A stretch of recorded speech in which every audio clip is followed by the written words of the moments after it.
Orang Bedui itu kalau ngaji sama Nabi itu lebih unik timbang yang soleh, timbang yang pinter. Sehingga banyak ilmu itu ditemukan dari orang Bedui. Karena cara berpikir itu aneh. Kalau orang soleh, orang waras kan berpikirnya ada aneh, standar. Jadi orang Bedui itu aneh. Pernah suatu saat Rasulullah itu khutbah cerita kiamat. Wah, dasarnya kiamat kayak apa? Semua orang diam nangis semua. Orang Bedui enggak, lebih cerdas. Ini Nabi itu aneh. Cerita kiamat kalau tidak ada tanggalnya ini gimana? Orang nangis semua karena dasarnya kiamat kayak gitu. Bumi dihancurkan, wus. Kan terus sudah nangis dewi-dewi. Ya ono sing nangis pabrik banyune macam-macam ya. Ini kalau kiamat gimana di perjalanan air kemasan saya kan orang mikir. Mikir dewe-dewe gitu. Tapi ini enggak. Orang Bedui cara berpikir tuh enggak. Malah ya Rasulullah, mata sa'ah. Engkau itu cerita kiamat tapi enggak jelas tanggalnya. Kalau cerita kiamat ya harus jelas dong kapannya. Jadi unik. Jadi cara berpikir sahabat kaget semua loh. Kaget.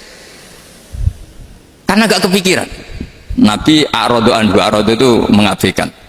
Banyak sahabat yang menganalisis lam yasma'kan. Nabi memang gak dengar sehingga mengabaikan. Ada yang analisis lagi sami'a wa kariha. Sebenarnya Nabi dengar itu gak berkenan karena tengah-tengahnya khutbah kok tanya. Tapi si Arabi ini cerdas. Masuk akal kan? Misalnya mau pilihan presiden, orang mesti tanya kapan kan gitu. Ya kan? Mau ganti presiden atau ganti bupati, takarannya orang kan kapan? Ya Mas Akom jadi wali ndak? Pertanyaannya kan kapan? Kalau jatuhnya kan sudah ya. Sehingga tanya, mata sa'ah ya Rasulullah. Lama-lama Nabi diangin-angin, bener juga orang ini. Saya cerita kiamat kok gak jelas kapannya. Ini Nabi menjawab. Tapi karena Nabi orang-orang yang sangat pinter, tanya balik. Ma'adat talaha. Lalu kalau kamu berani tanya kiamat kapan, saya tanya balik. Ya persiapan kamu apa? Jawabnya santai saja. Fawwah ma'adatulaha kabira sholatin wala siyamin walakinni uhibbuka ya Rasulullah. Saya nggak menyediakan apa-apa, sholat saya biasa aja, maksudnya standar. Ya kira-kira 5 waktu pas. Ya jenis saya lah kira-kira gitu. Wala kabira siyamin, dan saya puasa ya standar saja pas. Walakinni uhibbuka ya Rasulullah. Tetapi saya mencintai engkau ya Rasulullah. Jawabannya Nabi apa? Almar'u ma'aman ahabba. Sebagian riwayat anta ma'aman ahbabta.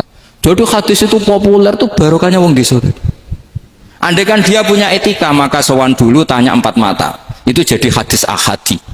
Tapi barokahnya dia selonong di depan umum. Zaman Nabi khutbah itu jadi hadis mutawatir. Jadi kadang barang baik itu barokahnya orang yang enggak baik. Maksudnya suul adab. Tanya gitu kan suul.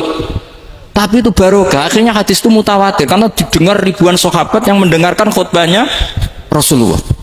Tapi kalau hadis itu satu-satu kan khossoni bidzalika Rasulullah, khossoni bidzalika Rasul, itu nanti jadi hadis ahadi yang kualitasnya jauh di bawah hadis mutawatir.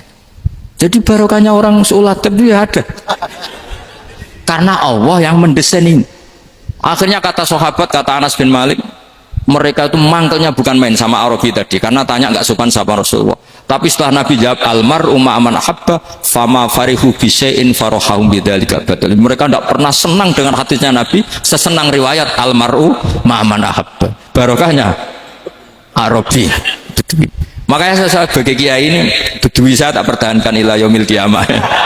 Karena umat ini pernah terbarokahi oleh orang apa? Bedui.